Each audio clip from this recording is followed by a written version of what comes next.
FC Floral oli täna esimene kontrollmäng, tuli kindel 3-0 võit Tallinna Kalevile. Oli see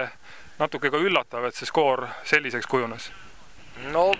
kui vaadata esimest poolega, aga siin midagi kindlat ei olnud. Et kui vaadata nagu mängu tervikult, et 3-0, et noh, mingil määral võib rahule jääda, aga kuidas nagu mängu alustati ja kuidas esimene poolega me ei suutnud ikkagi täita oma ülesanded, et see jääb kindlasti nagu kripeldama, et siin midagi nagu kergelt ei olnud teha, aga teine poolega me suutsime poolel teha omad siis nagu järeldused, kuidas teine poolega edasi minna ja mäng oli parem teisel poolel. Siit kõrvalt tundus nagu, et Kalevil oli jaksu seal circa 30 minuti jagu ja siis vastased natukene nagu andsid järele ja noh, väga magus oli ka see avapoole lõpuvärav, et sai see nagu mõningas mõttes otsustavaks. Ei, ma ei usu nagu, et see nüüd nagu otsustavaks sai, et ma ei oleks nagu ka üllatunud olnud, et kui me poleks täna väravaid löönud, et me ei ole nagu selle peale nii palju rõhku nagu praegusel hetkel pannud, et tegelikult mis oli halb oli see, et mis mulle ei meeldinud, et me ei suutnud seda mängujoonist nagu kinni pidada, et pall oleks meie käes ja meie kontrolliksime mängu, et esimene poolega oli 50-50, et oli neil ka nagu selliseid poolvõimalusi, et see oli nagu halb, et kui löödi värav, see oli nagu preemia, et selle esimese poole lõpuks, aga teine poolega oli esimese poolega võrreldes ikkagi sedamoodi, et pall oli meie käes, meie kontrollisime mängu, meie dikteerisime, et vastasele ega seal midagi teha ei olnud.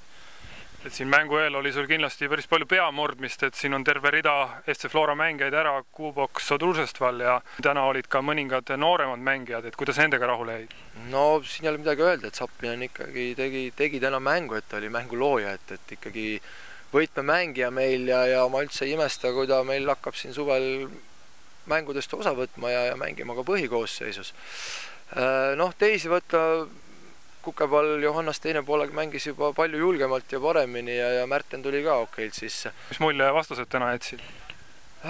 Noh, eks nad ikkagi püüdsid ja kindlasti neil oli mängeid puudu, et ma rääkisin ennem Kalevi peatreeneriga ja oli neil mõned vigastused ja mõned mängijad puudu, et kindlasti neil on midagi juurde panna ja noh.